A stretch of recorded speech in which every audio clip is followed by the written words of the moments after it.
So, kamusta po mga ka-Streetwise? Ako po si Takeru Miyamoto at welcome po sa aking munting channel. So, mga kababayan, alam naman po natin kung ano yung pinaka-propaganda ng mga Duterte. No, na hanggang dito na nga po na umabot na nga sa punto na naging presidente nga po si Digong.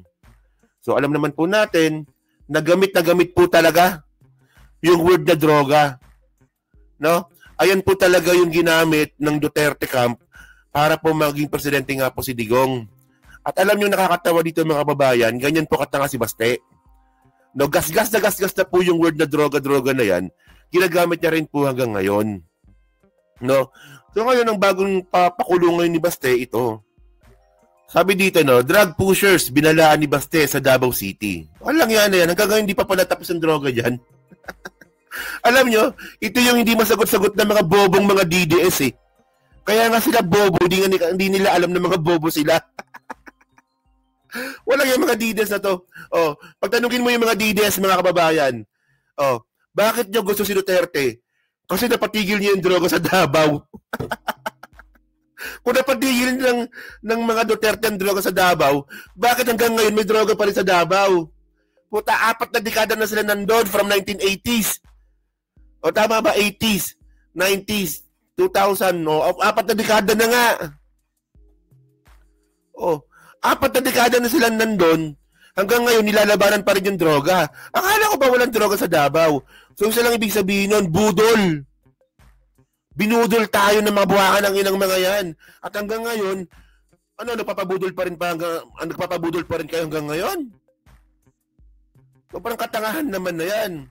Actually, nung sinabi nga po ito ni Baste, naisip ko kagad yan, ano ba talaga alam ng mga Duterte sa politika? Ano ba talaga alam ng mga Duterte sa public service? Hanggang droga-droga na lang ba talaga? Tingnan ninyo kasi naalala ko yan eh. Malamang kayo din, naalala nyo rin yun. 2016 elections. Ayan ang binibidan ng mga DDS nila Mocha Uson, di ba? Mga DDS doon, di ba?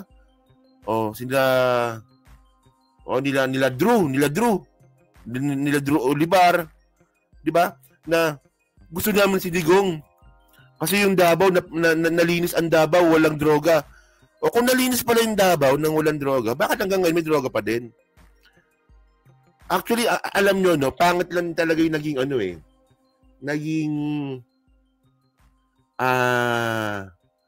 strategy ni Marojas nun eh. Sa totoo lang eh. Dito natin ma-appreciate yung mga sinabi ni Marojas eh.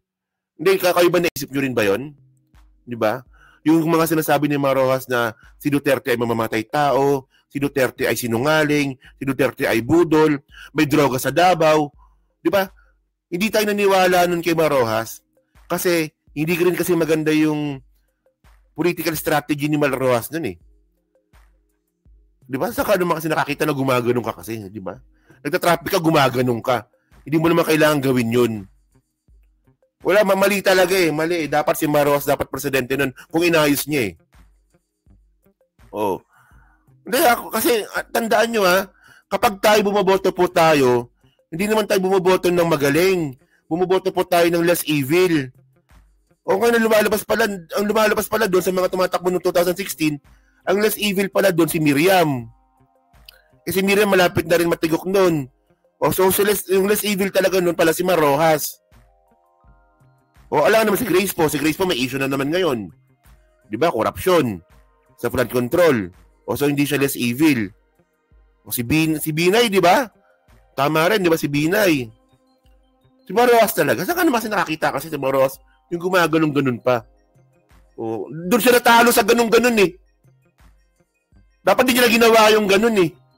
Dapat nagpakatotoo na lang dapat siya eh. Kaya ngayon, nagkaroon tayo ng presidenteng baliw. Pati yung mga anak baliw. Tingnan nyo dito. Isa ito sa mga napaniwalan ng mga tao na ang Davao nga po malinis. Ang Davao nga daw po walang droga. Kung wala palang droga sa Davao, bakit hanggang ngayon, di ba, pinapatigil pa rin ni Baste? So tama si Marojas. Di ba? Wala, sayang eh. Senyorito kasi, kaya, oh, kayong mga pusher, sabi niya pa dito, kayong mga pusher, maraming buhay kayong sinira, lalo na ang mga bata na pinapakain ng mga ito, anong shabu. Dapat kayong magbayad sa batas, ani ni Duterte. Alam mo, Baste, ang una mo dapat pagsabihan dito, puta yung kapatid mong nag-human trafficking. Kilala niyo kung sino yung kapatid niya ng human trafficking? Si Pulong. Oh, anong ginawa ni Pulong? Kumuha ng bugaw. Oh, pinatira dun sa mga security niya. Puta, kung siraan lang naman ng buhay ang pag-uusapan, isipulong yung pagsabihan mo. Ang tangan naman dito. Visit ng mga, ang tanga. Tandaan nyo anong sabi nung bugaw? Matagal nang kumukuha sa amin ng babae si Baste. Ay, si Pulong pala. Sabi ng bugaw na sinaksak nga po ni Pulong, matagal nang kumukuha ng babae sa amin si Pulong.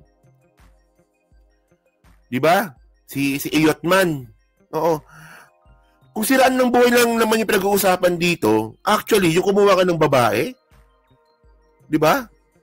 Tapos ipapatira mo sa mga security mo,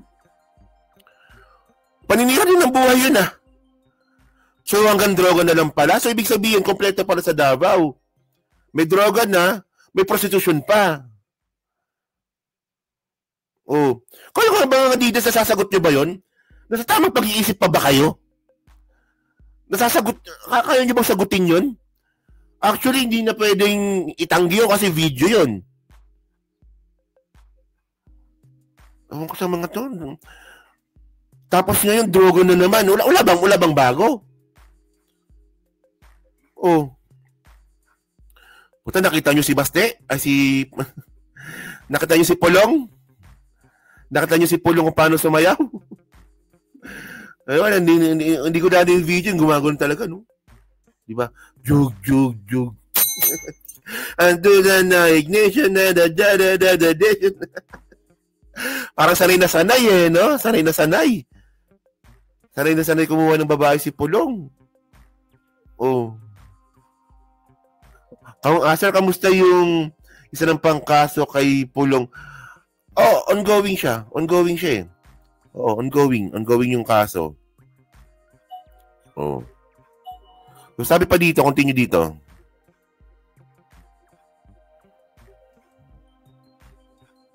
Oh. Sinabi ni Duterte na inaalam na niya ang mga personalidad na sangkot sa illegal na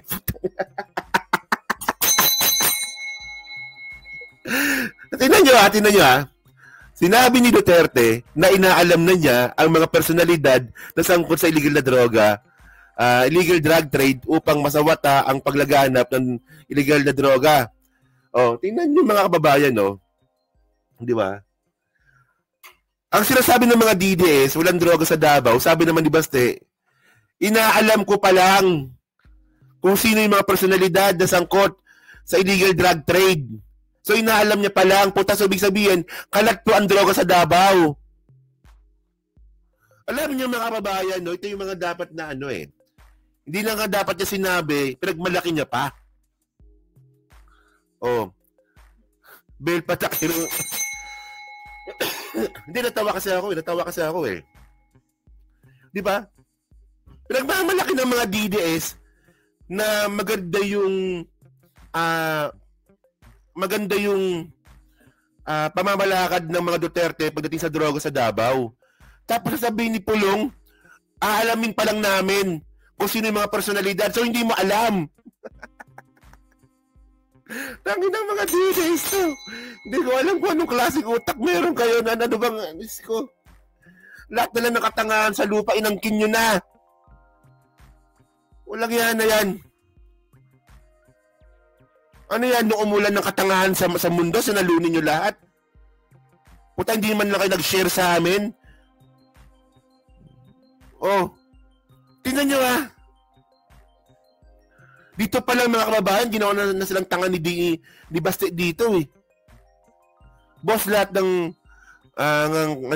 case sa Davao na pati Chinese nandun na rin sa Davao. Oh. So, ewan ko dito, grabe naman katangahan na to. So ngayon, ito Ito pa malupit, no? Many families and young life have been affected by activities of drug pushers. We will hold those responsible accountable when time comes. So, when time comes pa raw.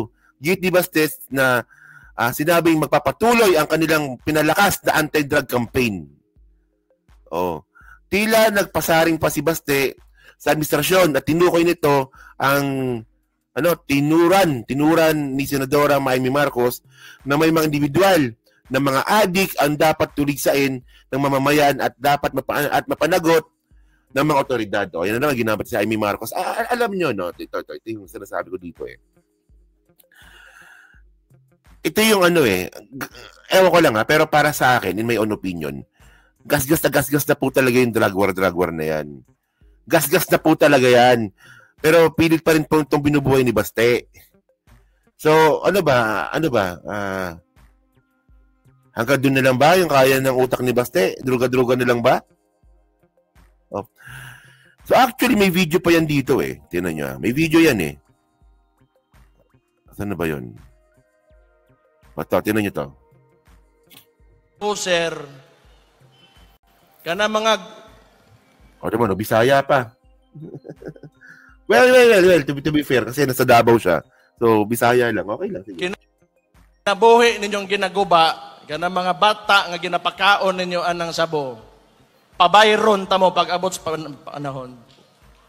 Kining iman-in ninyo, pabayron ta mo pag abot sa panahon. Swerte lang mo karon kay ingon pa sa igsoon sa presidente bangag kuno og adik iyang igsoon.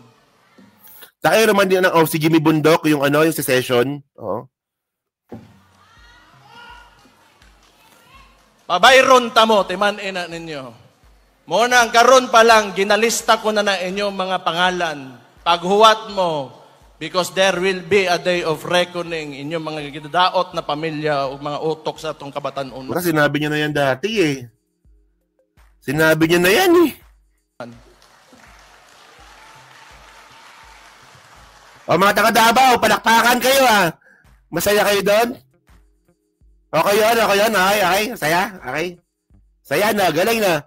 Galing Baste na. Palakpakan kayo doon, no? Ano, bababaw nyo? Ang bababaw nyo naman, grabe naman kayo. Kapuya, ma-high blood, no? Wala man na. Pero tanaw despite the adversity nga atong ginaatubang, ani ato ang dakbayan, sige tagpalisuran, tanawa, na ay, unsa ba no? Itong ICI nila nga, investigative body daw kuno nga muadto dire. Nga nay upaw nga mayor nga baga kay gnaw, nasa kaugalingon ng sudad muadto dire. Unya gitan-aw na ko yang boto sa 60% ra sa dito sa iyang lugar, baga kisag naman para mag-imbestiga kuno dire. Ang sino pinapatama niya dito si Magalong ba? Di alam niyo kasi di ba? Ako tumira ako sa Iloilo kahit paano nakakaintindi ako ng Ilonggo medyo merong similarities yung Ilonggo at Bisaya. So, dito parang meron siyang binabanggit na isang mayor sa ICI na nag-imbestiga daw sa Davao na inaaway niya. Si Magalong ba yun? Si Magalong ba? Atong mayor nga si Rodrigo Roa Duterte gipili 85 to 90% of Davaoenos kami inyong imbestigahan. Bugok talaga to. Si Magalong nga. Oo. Ba't mo naman inaaway si Magalong? Ikakampin nyo yan. Kunwari pa kayo. So alam nyo, ito so sabi ni Baste, mukhang galit ata siya. No, galit si Baste kasi ba't daw iniimbestigahan siya. At ang dahilan ni Baste, binoto kami ng 85% na tao sa Davao, ba't kami iimbestigahan nyo? O sabihin nun, dinastiya kayo. Hindi. So, ang point dito, anong connection nun? Anong connection nun kung binoto kayo ng 85% ng populasyon sa Davao City kung iniimbestigahan kayo? Konektado ba yun? Konektado yun? Parang hindi ko nakita yung connection Kasi pinag-uusapan dito, flood control. May baha ba sa Davao? Di ba binabaha kayo palagi? May pondo ba yung Davao sa baha? Di ba meron? 51 billion? O anong kinalaman ng 85% na taong bumoto sa inyo? Wala. O yan kasi, pag ang alam lang kasi druga-druga. Pag druga-druga, magaling. Pag druga-druga, galing magsalita, pero pag ganyan kasi mga logic, hindi, di ba? Anong kinalaman nun? Hindi ko makuha yung point eh. Di ba? So, Just Eat Make Love ang sunog sa Senate, biling sa Pasay City linggo ng umaga. Talaga? May sunog yung Senate? Dapat sunugin na yon. So, by the way, mga babayan, ganyan po katanga ang mga DDS. Ganyan po sila katanga, sa totoo lang. Sinasabi ko nga hindi ko talaga alam kung anong word. Nag-isip ako ng word talaga kung ano ba yung word na pwedeng i-describe sa mga DDS talaga, bukod sa word na tanga at bobo. Kasi hindi talaga, hindi, parang nakaka-insulto naman sa mga bobo at mga tanga, no, na ikumpara sila sa mga DDS. Kasi, mas worst pa sila sa bobo at tanga. Itong mga bobong mga DDS na to. Yan nyo naman, dito pa lang Di ba? Dito pa lang yung mga pinagmamalaki nilang, gusto nila kay, yung pinagmamalaki nilang mga katangian nga ni Duterte, debunk na. So by the way, yan, iwanan muna natin yan. So kayo dyan sa Team Replay, nung mga sabi nyo nga po dito sa bagong pakulo na naman ni Baste. Actually, hindi siya bago bagong luma to Bagong luma ito. Lumang issue, binabago nila kasi wala siyang alam. Wala ka nang inakabaste, wala kang alam. Walang yan to. Naging mayor pa to, matalino pa ako sa'yo Hindi nga, di ba? Matalino pa ako kay Baste ano ba natapos mo? Ano ko ba? So yan. So next topic tayo. Pag-usapan nga natin itong main topic natin.